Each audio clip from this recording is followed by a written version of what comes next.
County released its latest hate crime report, and the numbers are some of the highest on record in 44 years. The findings show many of the hate crimes are race-based, and experts say that even though they're down slightly from last year, these disturbing incidents are not slowing down. Dr. Monica Lomeli is the manager of hate documentation and data analytics at the LA County Human Relations Commission. She's joining us with a closer look at this report. You brought the report for us. There's a lot to look at here. So first, thank you for joining us. Thank you for having me. Tell us how you guys put this report together and what were the biggest findings from this year. Yeah, so we collect hate crime reports from over 100 agencies, all law enforcement agencies in the county, community-based organizations, and educational institutions. And they voluntarily report this data to us to be able to compile our annual hate crime report. And your second question? So in the 4 decades that you guys have been doing this, last year was the highest report you ever seen of hate crime incidents, and you're telling me this year's the second highest. Yeah, so we're up against a tidal wave of 2 years in a row where we have seen record-breaking levels of hate crime being reported. So this year for the 2024 hate crime report, we saw just a slight 1% decrease, which is essentially compiles to 12 less cases in the record-breaking year for 2023. So back-to-back record-breaking numbers. Our report has been an annual report since 1980, and so in our 44-year history of this report, these are the highest numbers ever reported of hate crime. Wow. Dr. Lomeli, we're talking during the break. Such interesting findings. One of the big questions we have for you is, what did your report find were some of the most common motivations behind these hate crimes, and who were the most targeted? Yes, definitely. The majority of our hate crimes are motivated on race, nationality, country of origin.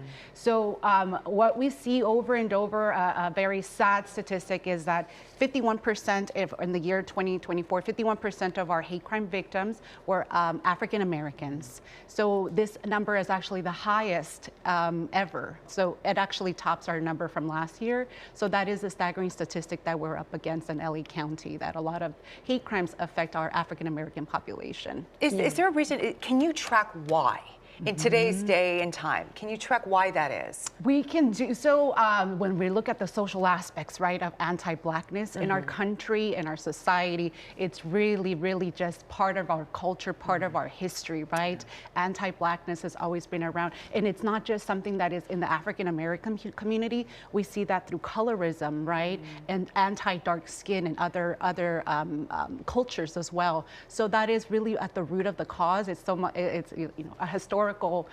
In terms of the historical context of it, it's really what we see. There are people nodding their heads as you say that, and I also have to point out there's probably a lot of people going, in 2025, there's no way that is still a thing, which I'm sure you hear in doing this kind of work. And you guys do this report every year. Are you surprised that there are some people who cannot accept that reality in 2025? I think it's people think that we're past that, right? Yes. That color blindness exists. It doesn't. This is still very much a factor in terms of systemic racism, in terms of things that are provided to certain individuals that are not provided to certain individuals in terms of resources, what have you. So yeah, I can see how people are surprised and taken aback by this statistic, but it is very much still ingrained in our reality as a society. Yeah, we're talking about, why we were hearing so many of these incidents right now. Can you explain to folks why it is so important to actually go and report it? Because I know in a lot of communities, they don't tend to report it. They just take it and we just live with it.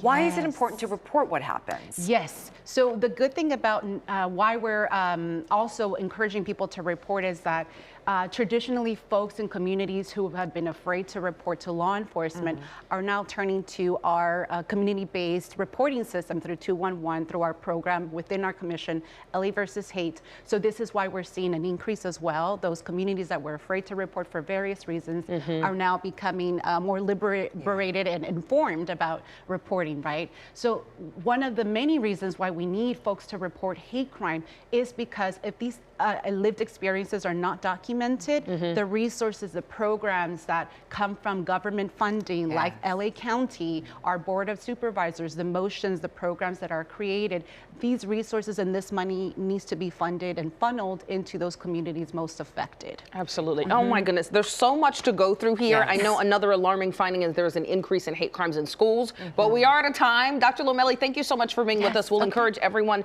to take a look at the full report. We'll put a link on our website at cbsla.com. Thanks for all the hard work you guys do. I appreciate it. Thank you so much for having me.